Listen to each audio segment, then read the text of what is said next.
Bonsoir et bienvenue dans Une minute un livre. Je vous parle ce soir de cet ouvrage, Parents en quête de droit, minorité de sexualité et de genre d'un continent à l'autre, d'Émilie Bilan, sociologue et politiste, aux presses de Sciences Po 2026. Émilie Bilan nous offre ici un véritable manuel pratique de droit, selon une étude comparative entre la France, le Québec et le Chili. Les chapitres sont agrémentés d'encadrés et de tableaux récapitulatifs des situations.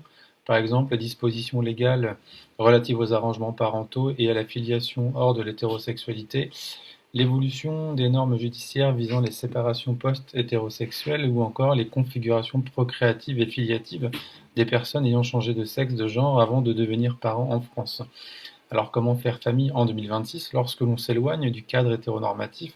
Quelle voie possible pour faire famille? Que dit la loi? Que dit la loi en pratique? Quelle prise en compte de la diversité des réalités, des genres, des sexualités, des configurations parentales, des trajectoires familiales, juridiques? On pense à la GPA, l'adoption, la pluriparentalité, la coparentalité, etc. Alors quel droit acquis, quel droit à venir? Dans quelle mesure l'administration demeure-t-elle cis-hétéronormative malgré les évolutions? Comment dépasser le modèle de la famille dite nucléaire et le schéma cis-hétéronormatif? Dans quel cadre l'autocensure est-elle toujours de circonstance au regard des stéréotypes et préjugés normatifs restrictifs? Dans quel cas aussi préfère-t-on parfois renoncer à ses droits? Alors sortir de l'hétérosexualité, est-ce un déclassement parental social, sociétal au regard de la loi? Jusqu'à quelle date l'homosexualité et la transidentité peuvent être considérées d'ailleurs comme des fautes lors du divorce? Quid du fait que le coming out ne dit pas conduire à des changements majeurs dans les conditions et les modes de vie? Concernant le fait d'avoir des enfants, je cite, le droit français restreint davantage l'accès à l'adoption, aux techniques médicales et aux arrangements interpersonnels, tout en conditionnant la filiation homoparentale à des procédures dérogatoires du droit commun. Concernant la GPA, combien de parents y recourent-ils? Du fait de son interdiction, on observe discrétion, dissimulation, et je cite, durant les longs et complexes parcours procréatifs, les parents LGB construisent non sans difficulté leur légitimité parentale, laquelle nourrit leur sentiment d'injustice face à l'incomplétude du droit. Émilie Bilan rappelle également la sélectivité économique de la PMA, à l'instar de pas de beaucoup de soins de santé, de même que l'absence de régulation de la GPA. Celle-ci peut conduire à des pratiques abusives à l'égard des femmes porteuses, comme celle observée jusqu'à récemment en matière d'adoption. Alors accéder au droit, signifie-t-il devoir se conformer? Dans quelle mesure la reconnaissance juridique a-t-elle des effets positifs sur les subjectivités parentales? La force et l'impact des stigmates parviennent-ils finalement à un véritable respect des personnes concernées dans ce cadre ou pas?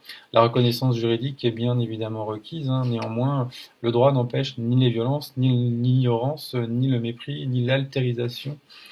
Mais il procure, précise Émilie Bilan, bien des ressources symboliques et matérielles pour tenter de limiter leur portée.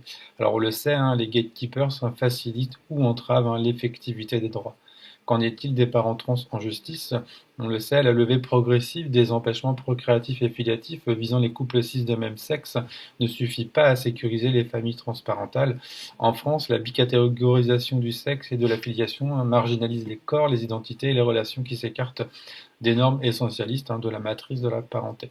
Alors significativement, ni la procréation ni l'hétérosexualité ne garantissent que la filiation soit établie en conformité avec leur sexe, précise Émilie Bilan.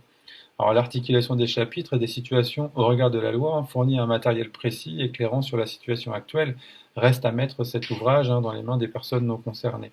Alors misons sur des vies personnelles et des vies de famille harmonieuses, incarnées et sans trop de compromis avec cette idée bien que c'est possible et que surtout quand on est à contre-courant. Alors malgré les avancements juridiques et sociaux qui apportent une meilleure reconnaissance aux personnes et familles LGBTQIA+, faire famille demeure une décision qui nécessite toujours une préparation parfois exigeante et une réflexion qui peut être éreintante. Alors on ne peut que souhaiter une véritable réforme du droit pour finalement penser l'ensemble des familles inscrites aujourd'hui au cœur des mutations sociales et sociétales et qui peuvent parfois se heurter au droit actuel, rigidifié par le modèle dit naturel. Voilà, je vous souhaite vraiment de découvrir cet ouvrage. Je pense que c'est vraiment un document voilà, qu'il faudra avoir près de soi en formation pour avoir un regard très très clair sur la situation juridique. Je vous souhaite une bonne découverte, une bonne lecture et à bientôt.